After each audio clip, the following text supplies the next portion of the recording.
Hi again, we're at the northern boundary of the park where we see another very prominent feature that our ancient ancestors engineered and built here. It's called Kaloko, the fish pond. And one of the unusual features here is this massive stone wall called a kuapa. So if you come back this way, you will see a kind of a picture display here of the Kaloko-Honokohau. It is this ancient fish wall, a wall for the fish pond that is being restored. And as you can see, it's quite extensive. This is not the ordinary simple wall. It may be 12 to 15 feet wide, and at parts anywhere from 6 to 8 feet tall. Massive, so that it could withstand the waves coming in and create a pond where our kupuna, our ancestors, were raising fish like ava, mullet, ama, different kinds of moy maybe that thrived in here. So we're going to go out and take a closer look at the really difficult task that is required to restore this kuapa one rock at a time. And here we see if Paka can get a close-up what the Hawaiians will call pua. Pua, the young fingerlings, fish. You can see some of them swimming at the top there. And then they would grow to be quite large, but this would be home to them. And this is where they were fed and they were nourished until it was time for harvesting. And then this was ancient aquaculture at its best. So the Kaloko Fish Pond. We're standing right over this little wooden bridge that crosses this ancient Makani Houy. It's like a sluice, kind of a gate area, where at low tide, as we can see right now, the pond is flushing out.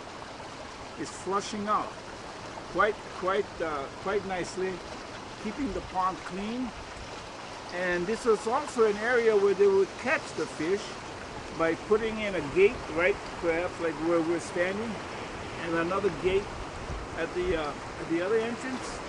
And they would chase the fish into this Makani and then just scoop it up. Now, this is the original alignment. Later on, we might talk to the Hawaiian engineer that's doing this restoration. His name is Keakaokalani, one of the last remaining men who actually worked as a teenager on the original wall. We're very fortunate that we had him. Again, ancient Hawaiians who perfected the engineer of dry stack walling, building these beautiful walls. And fortunate for us, we had an opportunity to restore this. Not only the physical structure, but the technique and the mana, spiritual power that goes into building these magnificent walls. Come. Just north of the park, right on the boundary, is this massive development called Kaloko, and it's zoned for residential. And so we have,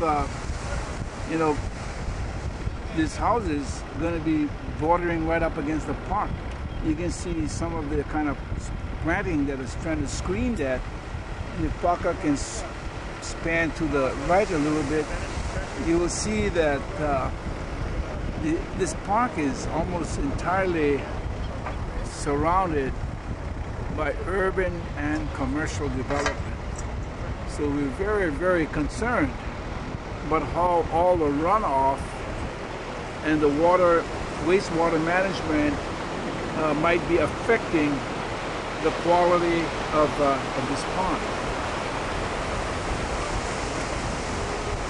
But over the years, what is happening at Kaloko-Honokohau Historical Park is that it is indeed becoming a cultural oasis in the middle of this dense urban environment.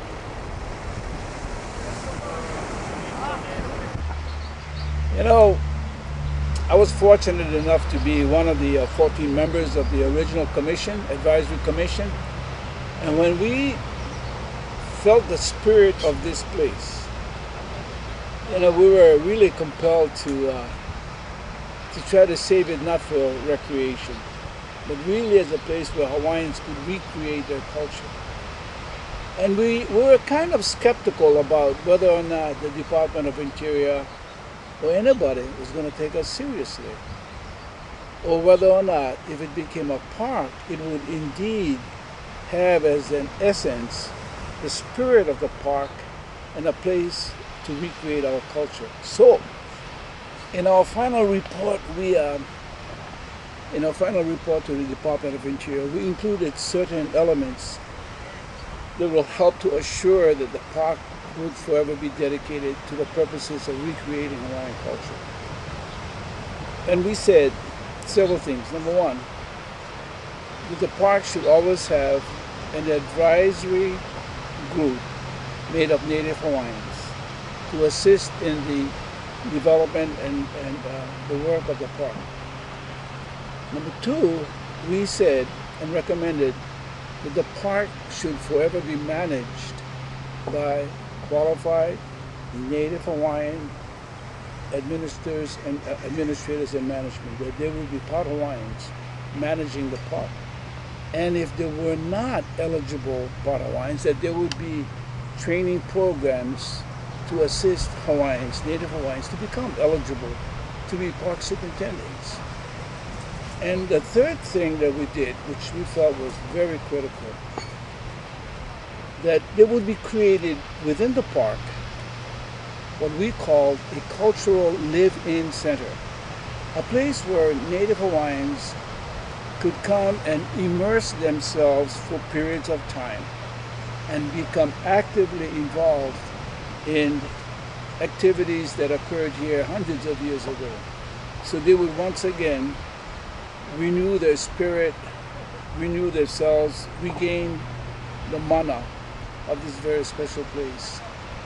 We felt that there would be groups of Hawaiians who would not come, to park your car, take a look, jump in your car and go home. That indeed there would be a place within the park that we called a live-in cultural center, where Hawaiians could come, where we could recreate a typical seaside village, fishing village environment, and where Native Hawaiians would come and immerse themselves for periods of time.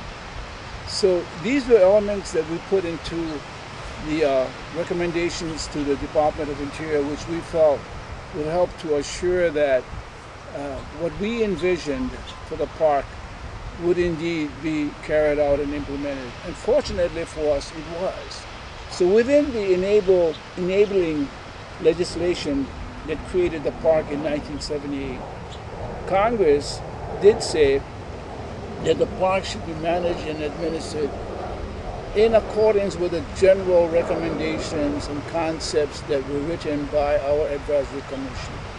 And so the idea of a cultural living center within a national park is alive and well. Unfortunately, it's been 35 years, and for many, many reasons, it hasn't moved forward as fast as we wanted it. But just recently, we put together a group whose only purpose is to assist the park in establishing and operating, planning this cultural living center. And so far it's thriving. The name of the group is Makani Houy, or Kaloko-Honokohau, the new wind. Makani Houy, the new wind of Kaloko-Honokohau. And we believe that this very unique feature, which you will not find in any other national park, is going to be the really crowning piece right here in Kaloko. And in a few minutes, we'll take you to the site where we are proposing to build and operate this Hawaiian Cultural Living Center. Okay?